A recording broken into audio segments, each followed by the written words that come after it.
अस्सलामु अलैकुम वरहमतुल्लाह वबरकातुहू। अल्लाहुम्मा सल्लि अला सय्यदिना मुहम्मदिन व अला आलि सय्यदिना मुहम्मदिन दखीलल्लाहु सुम्मा दखीलकुम या रसूलल्लाह सल्लल्लाहु अलैहि वसल्लम। अल्लाहुम्मा सल्लि अला सय्यदिना मुहम्मद व अला आलि सय्यदिना मुहम्मद। बरादरान इस्लाम, तालीमात सूफिया, बुज़ुर्गान दीन उम्मत मुहम्मदिया, औलियाल्लाह, ये जो खानकाई सिस्टम है और पिरान उज़्ज़ाम मशाइख़ उज़्ज़ाम, ये तसव्वुफ़ कोई इज़ाफ़ी चीज़ नहीं है कि ये क्या पढ़ते हैं, और लोग इसका इनकार करते हैं और बाबों पे एतराज़ व तनकीद करते, अपनी ज़ुबान को पलीद करते हैं। तो आज मैं आप लोगों को बताने जा रहा हूँ कि ये जो कब्रों में मदफून है, इन लोगों ने क्या किया है, और जो मौजूद है और खानकाई सिस्टम के अंदर है, लेकिन वो साहिब इल्म है, साहिब बातिन है, और उनका जलवत और खिलवत यकसां है, शरीयत से मनव्वर है। हर पीर की मैं बात नहीं कर रहा, हर शेख की बात नहीं कर रहा, हर सूफ़ी की वकालत नहीं कर रहा, लेकिन जो हकीकत है उसकी तर्जुमानी तो होती रहेगी ना जी।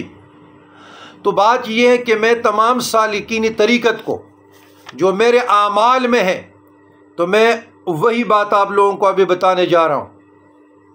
मैंने पहले भी कहा कि इस्लाम मुकम्मल ज़ाबिता हयात है, कोई कमी बेशी नहीं, और कुरान और हदीस से साबित शुद्ध दुआएँ, वज़ाइफ, अस्कार, मसनून आमाल इस उम्मत के बड़े बड़े अकाबिरीन मुहद्दिसीन ने इकट्ठे किए हैं, बड़े बड़े उलमा ने, बड़े बड़े मशाइख़ ने, और वो मकबूल तरीन मजमुआजात है।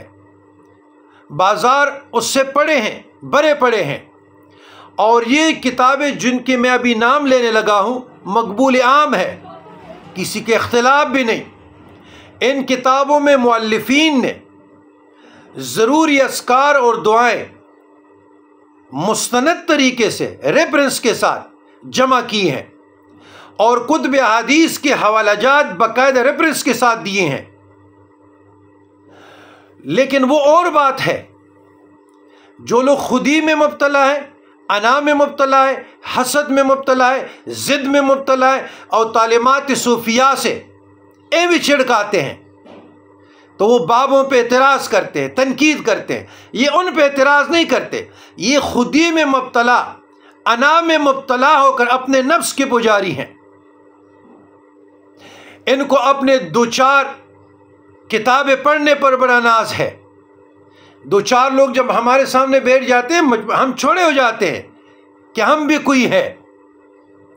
तो ये शैतान और नफ्स के हाथों डिट्रैक हो चुके हैं। तो अल्लामा इब्न जौज़ी ने किताब लिखी तलबीस इब्लीस, वो पढ़ने के काबिल है। जो तालीमात सूफिया से इनकार करते हैं, जो बाबों से इनकार करते हैं, जो बुज़ुर्गान दीन से इनकार करते हैं, जो औलियाल्लाह से इनकार करते हैं, तो आप तलबीस इब्लीस पढ़ें, आपको समझ आ जाएगी कि ये कौन लोग हैं।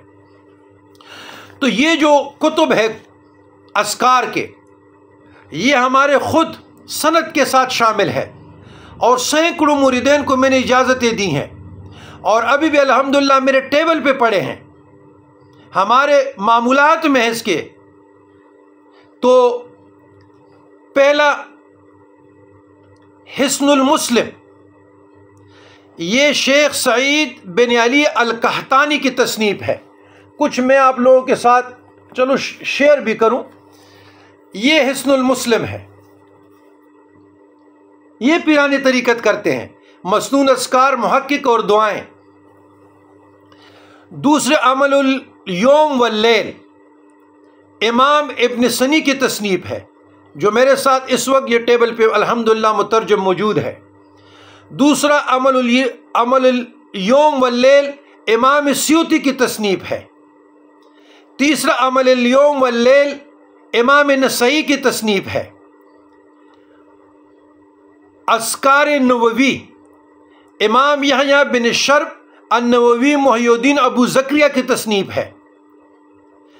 تو یہ جلال الدین بن عبد الرحمن بن ابی بکر سیوطی رحمۃ اللہ علیہ اتنا مشہور محدث، امام احمد بن شعیب النسائی، محمد بن اسحاق بن ابراہیم ابن سنی، اتنے بڑے بڑے محدثینوں نے یہ اکٹھے کیے ہیں مستند طریقے ریفرنس کے ساتھ اذکار۔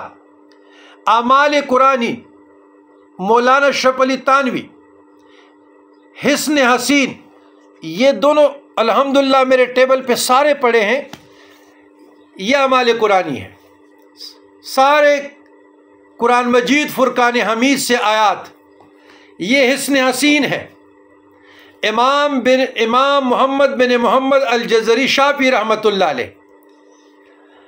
اچھا، فیوزات محمدیہ ڈاکٹر محمد طاہر القادری کا۔ تو آپ مجھے بتائیں کہ سو کر اٹھنے سے لے کر سونے تک تمام معمولات زندگی اور پیدا ہونے سے لے کر مرنے تک تمام حالات کے متعلق رسول اللہ صلی اللہ علیہ وسلم سے منقول ادعیہ، اذکار اور ہدایات کا مستند مجموعہ جات ہے۔ اور پھر ملا علی قاری رحمۃ اللہ علیہ کا حزب الاعظم وہ بھی موجود ہے الحمدللہ، یہ حزب الاعظم ہے۔ تو کہنے کا مقصد یہ ہے کہ اس میں ثنا، قرآنی دعائیں، درود شریف، مسنون اذکار، یہ سارے موجود ہے۔ یہ اولیاء یہ کرتے ہیں، یہ ذاکرین یہ کرتے ہیں، یہ خلفاء یہ کرتے ہیں، یہ خانقاہی سسٹم میں یہ پڑھا جاتا ہے، ٹھیک ہے نا جی۔ یہ کوئی اضافی تصوف، کوئی اضافی چیز نہیں ہے، شریعت سے باہر کوئی چیز نہیں ہے۔ لہٰذا بات یہ ہے کہ جن لوگوں کو تصوف کی سمجھ نہیں ہے اس لیے وہ لفظ کشائی کرتے ہیں۔ یہ تمام کتب بڑے بڑے محدثین کے ہیں اور ہمارے ساتھ صحیح سند کے ساتھ پہنچے ہیں الحمدللہ۔ میں نے سینکڑوں خلفاء مریدین کو اجازتوں کے ساتھ نوازا ہے، خلافت نامے کے ساتھ ان کی اجازت ہی دی جاتی ہے تاکہ قرآن اور سنت سے آراستہ رہے۔ یہی تعلیمات تصوف ہے، یہی صوفیہ کرام کی تعلیمات سے ہم آراستہ ہوتے ہیں۔ اس میں کون سی شرک ہے بھائی؟ اس میں کون سی بدعت ہے؟ کون سے ہم مدرے پڑھتے ہیں؟ قرآن اور سنت ہی پڑھتے ہیں نا جی، اس پر ہم عمل پیرا ہے۔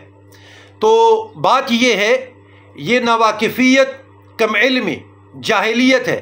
جاہلیت یہ نہیں ہے کہ ان کو علم نہیں ہے، جاہلیت کے معنی یہ کہ علم کے ہوتے ہوئے ضد اور انا کے پجاری ہے، ماننے کے لیے تیار نہیں ہے۔ تو جو ماننے کے لیے تیار نہیں ہے وہ نفس و شیطان کے ہاتھوں میں کھیل رہے ہیں، ڈٹرے، گمراہ ہو گئے، شیطان کے قدموں پہ، خطوات پہ چل رہے ہیں۔ تو یہ بڑے بڑے محدثین، بڑے بڑے اکابرین اور بڑے بڑے وقت کے یہ رجال الغیب تھے، بڑے بڑے صوفیاء تھے۔ تو الحمدللہ یہی ہمارے ساتھ سرمایہ ہے، یہی دوستوں کو بھی تعلیم کرتے ہیں، سالکین کو بھی دیتے ہیں، خانقاہی سسٹم بھی اس سے مزین ہے، ہمارا خلوت جلوت بھی اس سے مزین ہے، اور اس کا سب سے بڑی ثبوت ہے کہ میرے بیڈ کے ساتھ میرے ٹیبل پہ پڑے ہیں۔ اور ثبوت کیا چاہیے؟ مطلب ٹیبل پہ پڑے تو ہم پڑھتے ہیں نا جی۔ ایک چیز میرے ہاتھ میں یہ سرانے کے پڑا ہے تو ہم پڑھتے تو سرانے کے ساتھ ہے نا جی۔ یہ تسبیح میرے ہاتھ میں یا دہانی کا آلہ تو ہاتھ میں ہے تو کچھ نہ کچھ پڑھوں گا نا۔ تو اس لیے انکار کی گنجائش نہیں ہے، اور جو لوگ انکار کرتے ہیں وہ میرے خیال میں خطا پہ ہے۔ وہ توبہ کی طرف آ جائے، اپنی اصلاح کی طرف آ جائے، اصلاح نفس کی طرف آ جائے، بعد میں اصلاح معاشرہ کے لیے کوشاں رہیں۔ ربنا لا تزغ قلوبنا بعد اذ هديتنا وهب لنا من لدنك رحمة انك انت الوهاب۔ ربنا اغفر لنا ذنوبنا واسرافنا في امرنا وثبت اقدامنا وانصرنا على القوم الكافرين۔